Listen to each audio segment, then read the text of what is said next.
Welcome to Marketing Strategies with Audrey Kirchner, sponsored by Inkyma, taking your small business to the next level with proven creative solutions designed to grow your awareness and connect to your customers. Now, here's Audrey.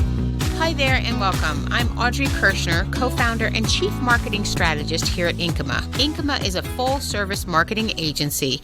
We bring that big agency feel and process to small business owners. We do marketing strategy, branding, website design and hosting, content marketing, search engine optimization, social media marketing, and digital advertising. To learn more about what we do, ask us a question, or schedule a marketing evaluation for your business, go to our website, Inkyma.com. That's INKYMA.com. If this is your first or second time listening, welcome. If you've been listening to us for a while, welcome back. We really appreciate you continuing to support and listen. If you've missed a couple of episodes, you can go back and listen to the entire podcast at your leisure.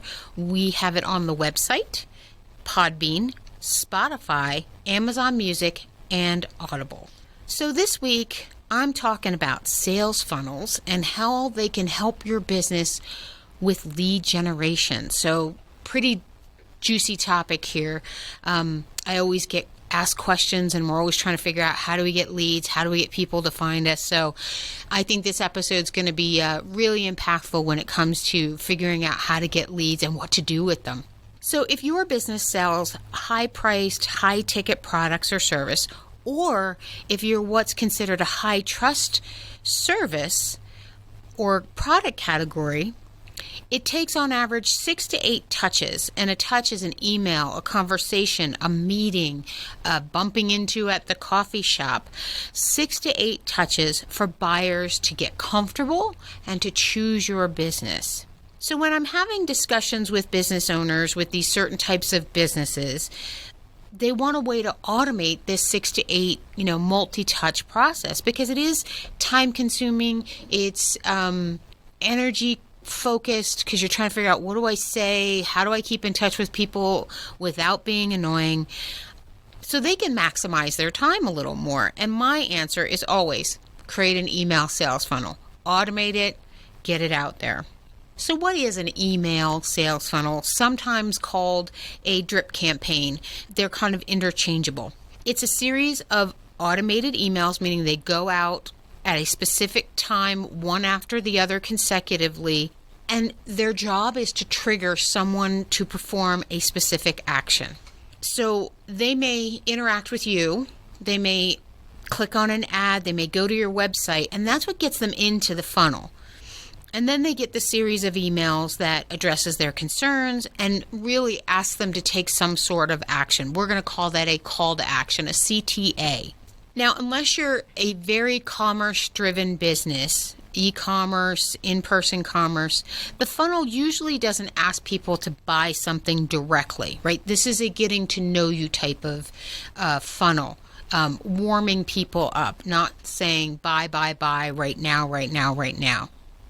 Usually it's something else. Get a conversation started with a human, getting them to take a next step, some other type of action. And these actions could be to schedule an evaluation, get a free inspection, depending on what your business is. If it's an auto business, it could be get a free tire inspection, make a call, schedule an appointment. Send an email, nothing that is financial commitment or contract commitment related. What's great about the funnel is in addition to warming them up to your business, it also helps pre-qualify them so that really when you have to interact with them yourselves, right, you get outside of the automation, they're already pre-qualified. You're not talking to someone who's just maybe kicking tires. So what types of businesses do sales funnels work well for? Great question. I did an episode on email versus social media marketing. I talked a lot about types of businesses, like what social media is better for, what email is better for. So I'm going to go over it here again, but I do recommend that you go back, listen to that episode. There's a lot of good information in there as well. So the first category are high ticket, high price sales items. And what I mean by that is anything that's over $50, not reoccurring and not an impulse buy. So I know we can all consume something over $50 if it's an impulse buy, regardless if it's shoes, a shirt, a purse, fishing gear. So this is other types of stuff from that. So think custom new homes, auto purchases, renovations. Those are going to be more thoughtful purchases, or if you're going to establish a reoccurring revenue every month with a company. An example I have here is a property management company. That's reoccurring revenue, usually in the thousands of dollars, to have someone maintain a large piece of property. I have a client where we created a sales funnel for them so that they would RFP every year on properties and projects, and the sales funnel we created was for those that they lost, meaning it comes up every year, every 2 to 3 years, so they wanted to stay top of mind with those folks so that when the renewal came up, they were invited back, tweak the presentation, and have the ability to win that business again if they lost it the first or second time. Another category are high trust services. High trust services are anything where you're sharing delicate information about you, your family, your finances, maybe information that's not so, let's say, social media worthy, right? You don't want to post it everywhere. It might be a little embarrassing, not something you want everybody to know. These type of businesses, if you're B2B, a business coach, right? You're talking about what your business isn't doing so great at. Maybe you're not doing so well. Nutrition coaches, nobody wants to share that they binged an entire bag of chips, but you share that with a nutrition coach because there's a high trust factor there. Security systems, any type of financial company. When you're talking your money and you're telling people what you have, what you want, what you need, that is going to be a high trust industry, and you need to have all of those touch points. Another one, I like to categorize this as the less desirable services, meaning we need them, whether we're a business or we're an individual. There are certain things we know we need, yet we really don't want to think about them, or we don't want to have to deal with them. For businesses, marketing, right? Marketing is one of those things where we know we have to do it. It's not on our forefront.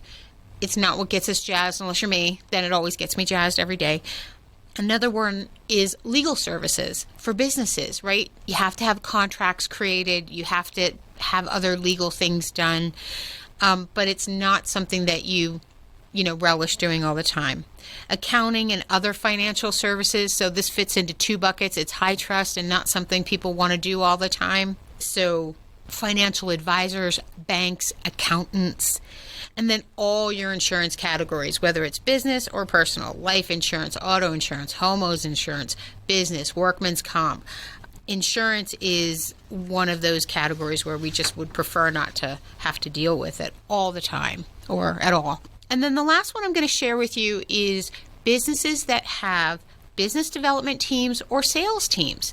So you would kind of think that if you have a dev team or a sales team, you don't need a sales funnel. But in reality, the sales funnel supports the sales team in two ways. One way is it can actually drive leads to the sales team, meaning when that person gets into the funnel, they like what they see, they click on the call to action, there's a salesperson waiting there to have that conversation, which is brilliant because there have been many, many times where we have delivered leads to clients and someone who's doing customer service or scheduling appointments forgets to check and actually do something with leads. Like we pitch them and they forget to catch them. The other thing is that if a sales or a sales development person talks to someone and they need to get those 6 to 8 touch points in, but don't want to do it manually themselves, you can generate a sales funnel for them so that they can constantly be going out and talking to humans while the sales funnel is warming people up. So it kind of gives them to them on the back end and allows them to get them through the process as well. And that's the best thing about an email sales funnel that I really like is you create it once, you set the automation up, and then you just keep pushing people through. Then it satisfies that numbers game portion of marketing where you can just keep driving people through. You can have that high volume so that you get the total number of real warm leads and customers out the back end with little effort. And then you can also pull those potential leads and put them into the sales funnel from different sources. So let's talk a little bit about these sources. You can use search engine optimization for landing pages. You can do digital advertising, Google, Facebook, Instagram, wherever your audience is. You can buy a mailing list, an email list. I just caution you on this because if you do not buy it from the right source, it may not be a really good list and you may have wasted your money. So make sure you do your research on your lists. Another great place is trade show events, other events you're attending, or networking events. You go to these events and you collect cards. You may put a fishbowl out for people to win something, and you get all of these cards with every intention of going back to the office and doing something with them, calling people, emailing them, creating warm connections. And I've talked to so many people where that stack has just sat there and they never get in touch with people again, and then they feel like the event was a failure because no business came from it. So instead you can take all of that, put it into your funnel, and maximize that for those next steps. Then it makes it worthwhile going to those events, going and meeting all of those people, because you have a way to continue to reach out with them, which is very little effort on your part. After I get that first question of how do I automate this? How do I make my life easier? And we go through the discussion. The next question I get is, that's awesome. That's great. But what happens if they don't take action in one of those emails? What do I do then? That's where you create an Evergreen Newsletter. And the people that have shown at least a little bit of interest, maybe they opened one or two of the emails, maybe they did click on something, you push them into a ongoing monthly, bi-monthly newsletter where you're sending out educational material with a call to action that's similar to what's in the sales funnel. The reason I say keep them in if they've interacted at least somewhat, you're going to get people that are going to not open anything, not click on anything. Don't waste your space in the system with folks that just aren't going to interact. These other folks that showed some type of interest, they may not be ready right now. It might take them 2 to 3 months before they're ready. So don't give up on them just yet. Put them into that ongoing forever type of a system. So now that we've talked about this, I'm going to walk you through the anatomy of a sales funnel. This way, you can maximize the chances of getting them to click through and do what you want. You're listening to Marketing Strategies, and I'm Audrey Kirshner. We're talking about using sales funnels for lead generation. So now I'm going to walk you through the anatomy of a series of 6 emails as a funnel. I like the 6. I think it's a nice even number, and it's easy to put together. If you need those extra 7 to 8, you can certainly thread those in, but these are the 6 core that need to be here. What you say and when you say it in this series is really important. All of these are not just sales letters. You're not just pounding on them, buy my stuff, it's really good stuff, here's what my company's about. No. This series, you're giving them things, you're handling objections, and you're selling and putting call to actions in strategic places. But before we go through this 6 series, I want to make sure you know what your call to action is. What do you want them to do? What's the goal? It's really, really important because that sets the tone and the language for the entire series and makes it feel like it's part of a team or a family of emails and it's not disjointed. So do you want them to call? Do you want them to schedule an evaluation? Create that very succinct language, and that one call to action is going to be used in all of the emails except for one, and I'll tell you which one, and it's going to be verbatim every single time. That's really, really important. The reason it's important is because repetition breeds familiarity, and familiarity breeds trust. It's the know, like, and trust concept. And then make sure you have fun with the language too. Make it sound like it's from you and from your business. Okay, let's get into these. So email number 1 is what I call asset delivery. In order to get them into the funnel, landing page, ad, event, your best bet is to create a lead magnet, or what I like to call a high value download, to get them into the funnel. It pre-qualifies them. So it's not expensive for you financially or anything. What it is you're giving them something that is really valuable to someone in the research phase of the buying cycle for your product or service. That's really important. So if I'm researching something and I'm trying to find information so I can make a good decision, I'm going to look for things that support and help me. This could be a template that I get to fill out and hand to somebody. It could be a checklist of the top 5 things to do. It could be a checklist of materials that need to be purchased in order for what I'm trying to do to go off well. And so this very, very first email is the one where you do not add a call to action. There's no selling whatsoever. This is thank you, welcome, here's your gift, download it today. We'll talk to you soon. That first impression in email is really important, and you don't want to come across over salesy, so don't sell at all. Here, I've got something for you. Let that resonate with them until the next email comes. The next email number 2, is your problem and solution email. You outline the main problem you're trying to solve and the product or service that you have that solves it. Your company may have many products or services, right? If you're an insurance company, you may sell auto insurance, life insurance, homeowners insurance. This particular sales funnel is for one product line only. You can have multiple sales funnels. You don't have to just have one, but each one should be very, very specific. And so here's an example of kind of how this would work for a business coach business. If your business isn't doing well, hire a business coach. You can schedule a free evaluation with us today. That's it. That is your whole entire message. You might add a little bit more around it, but it's clean and precise. Email number 3 is a testimonial from one of your customers that work with you. You want to have credibility established very, very quickly. So after you've told them, we know what your problem is, we can solve it, and oh, by the way, here's how we solved it for someone else in the next email, very, very powerful. You can do text-based emails, totally fine, but I prefer, and we do, video-based testimonials. You get to see the person, see if you visually relate to them, their voice, and then, of course, there's the retention factor. 95% retention for a video versus 10% retention for text. And then the nice thing is if it's a video, you can track the click, meaning you'll know how many people actually watched it. Email number 4 is overcoming an objection. You know what the objections are to your product and services. You've talked to customers.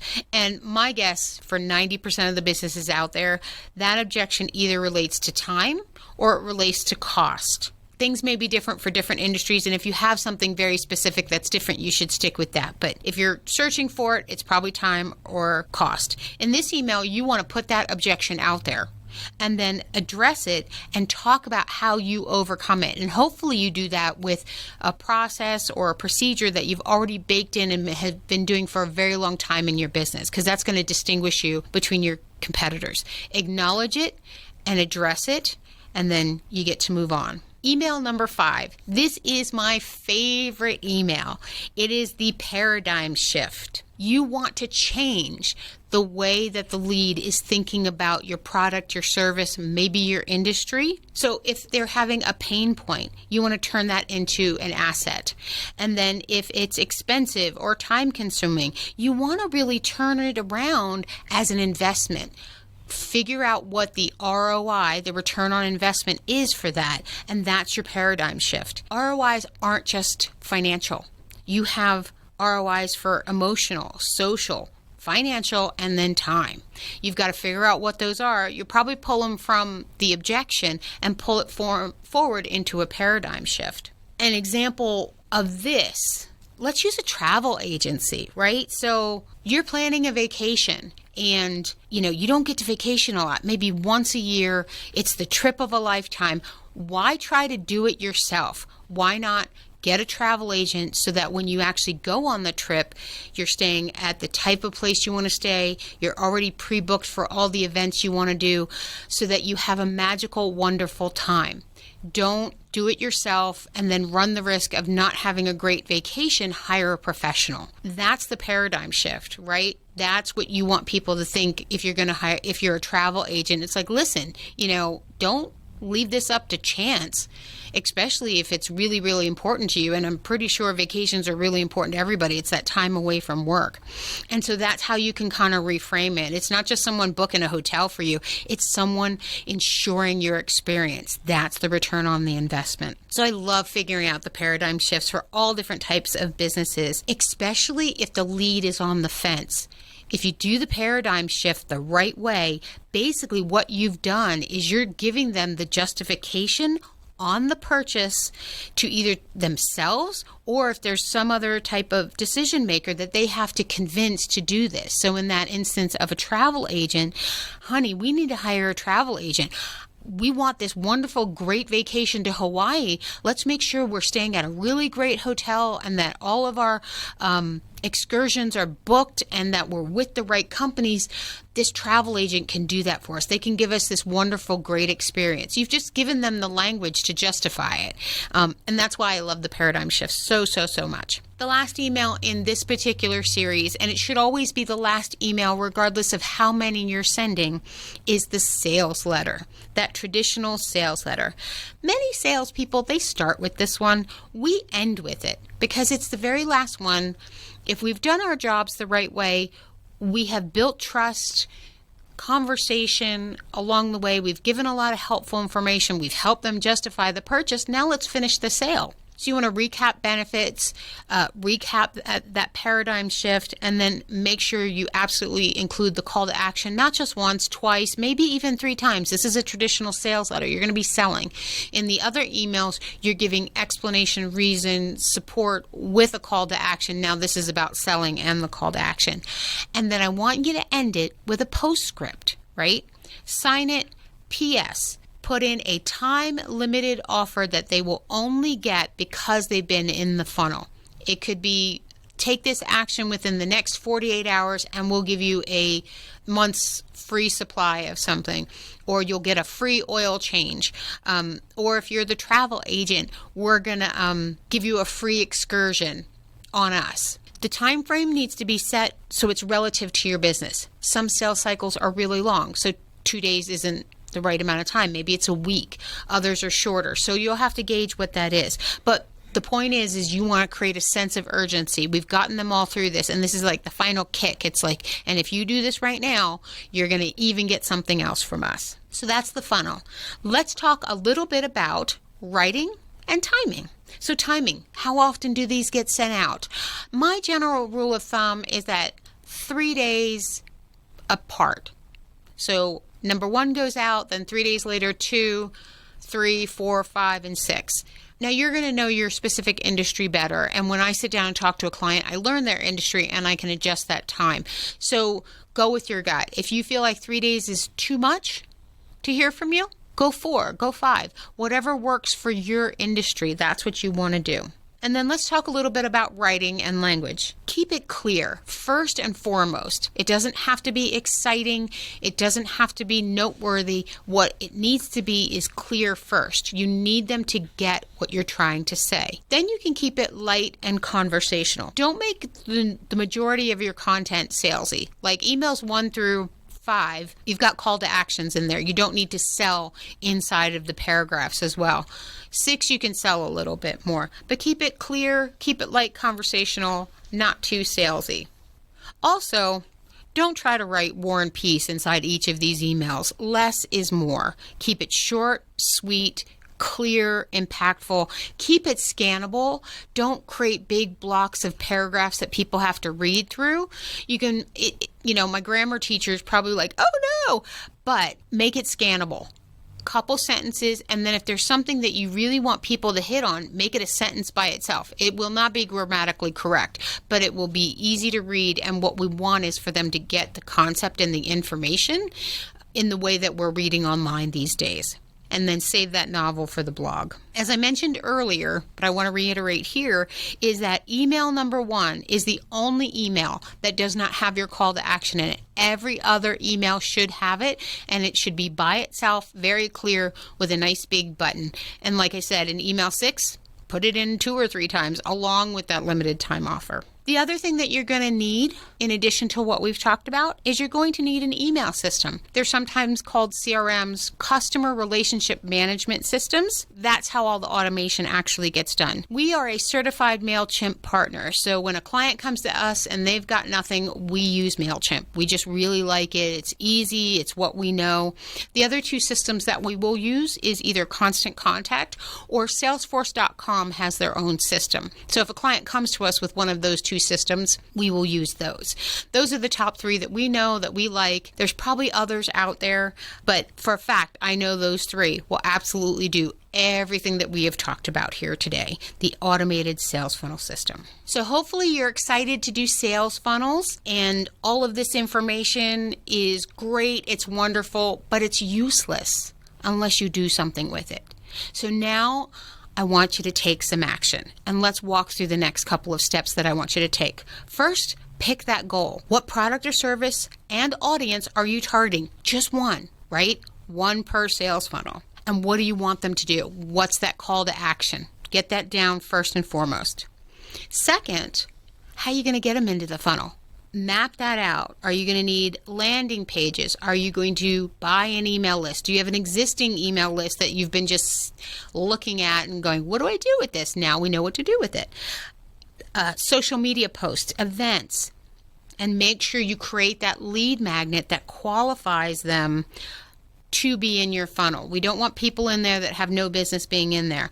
And to that point, don't make your lead magnet something financially based. Don't make it a gift card. Don't give away an iPad. Don't give away anything that anybody would want, because what's going to happen is if somebody wants it, they're going to sign up for your sales funnel without any intention of ever working with you. They don't need you, they don't want you, but they want what you're giving away. That's why I recommend that it's something that's part of their research during the if they're going to buy what you have to offer. Next, you're going to create your 6 emails and pick a CRM system.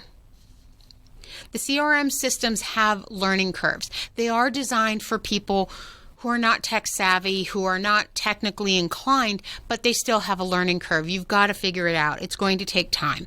Also, they're all going to be paid systems. Even MailChimp, that offers a free version of their software, to do the automations you have to pay. So be prepared. There's a cost and time associated with this.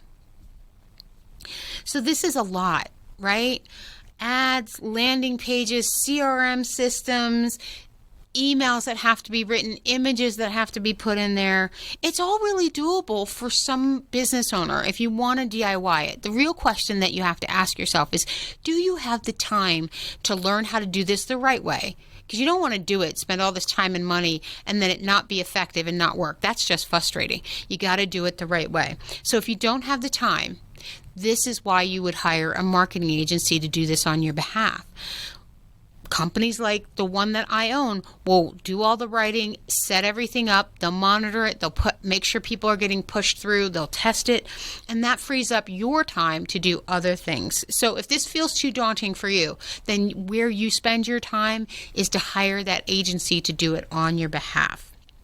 And then the great thing is that when you get the funnel up and running and it's doing its job, you can then just go and create more funnels for all your other products, services, and customer types. Here at Inkyma, we like to give back to the business community. I provide a free 45-minute marketing consultation to any business owner, regardless if you're looking for a marketing company, want to talk sales funnels, or just have a real quick question. Go to my website, Inkyma.com, Inkyma.com, and click on the button in the upper right-hand corner to schedule your marketing evaluation. Once you click it, you pick your time. We're on the calendar together. Maybe you just have a quick question. Put it in the contact form in the footer of any page that you're on. So if you found this information helpful and useful, and if you know other business people that you think would also find it useful and helpful, share it. We would love to have you share these episodes with your colleagues, your friends, your other business associates, so that they can grow their business as well. Thanks for listening and have an amazing day. Thanks for listening to Marketing Strategies, brought to you by Inkyma, online at inkyma.com. Inkyma.com. Now heard every Saturday morning at 9:30 on KPPF. And hear the podcast on Podbean,